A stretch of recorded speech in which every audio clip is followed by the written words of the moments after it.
आज की प्रेस वार्ता मुहर्रम के कार्यक्रम के संबंध में है, जो करबला के सानहे के ऊपर सारी दुनिया में मुहर्रम मनाया जाता है। कल चांद का दर्शन हुआ है, आज चांद की पहली तारीख है।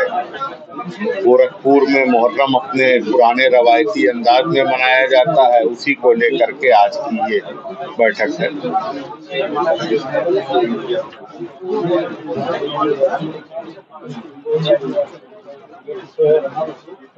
हमारी गोरखपुर जनपद से कितने ताजीदार ताजिया लेके निकलेंगे, क्या कुछ तैयारियां चल रही है? बरसात का वक्त भी है, जिला प्रशासन से कितना सहयोग?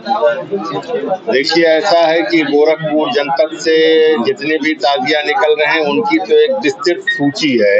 वो हमारे स्टेट कार्यालय में कोई सज्जन अगर आ जाएंगे तो हम वो उपलब्ध करा देंगे।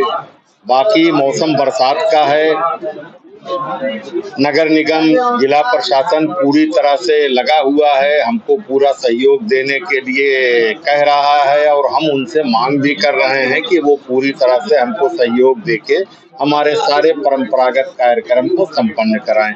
वैसे जिला प्रशासन भी लगा है, पुलिस प्रशासन भी लगा है। हम आशा करते हैं कि सब कुछ ठीक ठाक होगा, हमारी परंपरा का निर्वहन ठीक ठाक से होगा।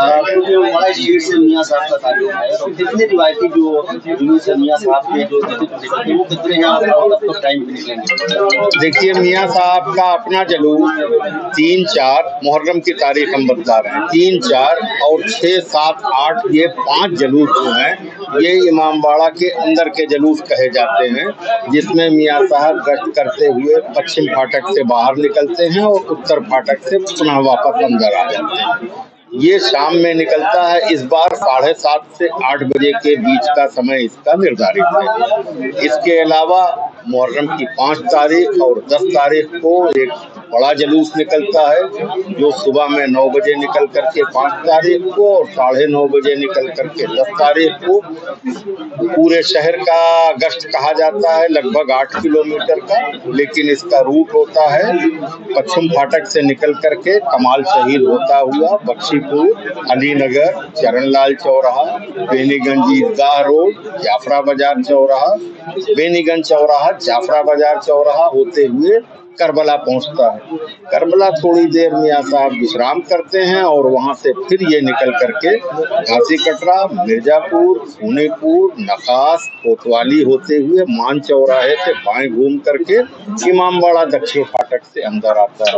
ये 5वीं और 10वीं का। 9वीं को रात का जुलूस हमारे वहाँ का होता है मियां साहब का, और वो रात में 9:30 बजे निकलता है, जो कमाल शहीद से होता हुआ आयर समाज मंदिर से घूम जाता है, भगवती इमामबाड़ा होते हुए ये चौरहिया गोला तिराहे तक आता है और वहां से बाएं घूम करके ये सीधे नखास चौराहे के पास निकलता है और वहां से फिर वही नखास चौराहा कोतवाली होता हुआ मान चौराहा से दक्षिण फाटक से होकर के आ जाता है। मतलब अलग एक सवाल ये है, क्योंकि ये गम का त्योहार है, पूरी दुनिया में जिस तरीके से इमाम हुसैन ने इंसानियत को बचाने के लिए अपनी शहादत दी, हमारे जो युवा खासकर मुहर्रम से वक्त शराब पी लेते हैं, नशा करते हैं, पतंगबाजी करते हैं, तो गोरखपुर की आवाम को और उनके परिजनों को क्या कुछ मैसेज देना चाहते हैं ताकि इस जो गम का त्योहार वो अपने के साथ मनाया जा सके, किसी तरह की कोई भेदभाव ना हो, इसको लेकर क्या मैसेज देना? देखिए, 2 चीज है, हमारे युवा या प्रौढ़ या बुजुर्ग किसी भी तरह का नशा हमारे वहाँ वर्जित है। अगर कोई करता है तो अल्लाह उसको अक्ल दे, हम तो यही कहेंगे। हम दुआ करते हैं कि हमारे अपनी कम्युनिटी का कोई भी इसमें ना पड़े। बाकी ये है कि अगर कोई करता है तो उनके गार्जियन, उनके परिजन उनको संभालें।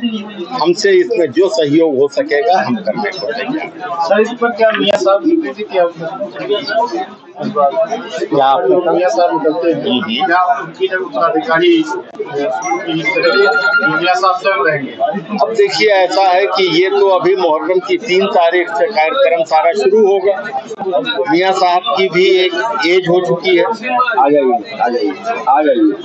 मियां साहब की भी एक एज हो चुकी है, वो चलने का पूर्ण प्रयत्न करेंगे और उत्तराधिकारी अभी उन्होंने किसी को निर्धारित तो किया नहीं है। सहयोगी हैं, उनके बच्चे उनके साथ वो रहेंगे।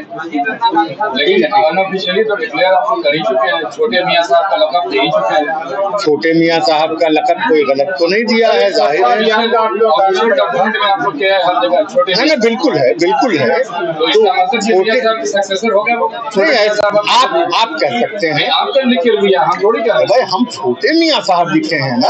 छोटे मियां साहब ही बात कर रहा हूँ, इसका मतलब वो सक्सेसर ठीक है, लेकिन जब तक वो हम निर्धारित ना हो जाए, ऑन पेपर सारी चीजें ना हो जाए, तब तक तो कहना उचित नहीं है। निर्धारित नहीं होगा और लक़ब दे दिया जाएगा। नहीं, छोटे मियां साहब हमने कहा है, मियां साहब नहीं कहा गया है। छोटे मियां साहब की बात कर रहे तो हैं। छोटे जिस तरह मंदिर के अंदर बड़े महंत जी थे, तब तक इनका कहीं नाम नहीं था, तो आज भी उनका कहाँ नाम? जब ये हटे हैं तब तो ये खुद पे जो है। जब एक आदमी स्थान रिक्त करता है तभी तो दूसरा आदमी आता है। तो थे ना ये। दूसरी तरह आपके यहाँ भी परंपरा की शुरुआत है।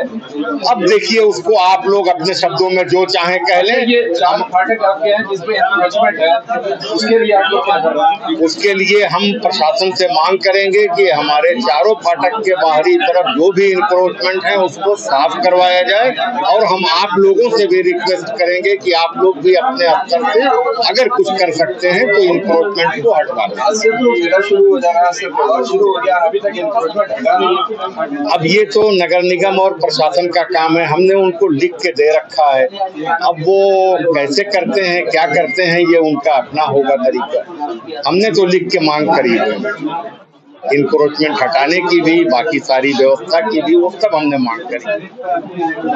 उसमें हमारे स्टेट का कोई लेना देना नहीं है कि इमामबाड़ा स्टेट स्वयं क्या कर सकता है? नगर निगम की सड़क पे अगर इंक्रोचमेंट है तो उसमें व्यक्तिगत रूप से क्या किया जा सकता है? हम लिख के दे सकते हैं, मांग कर सकते हैं।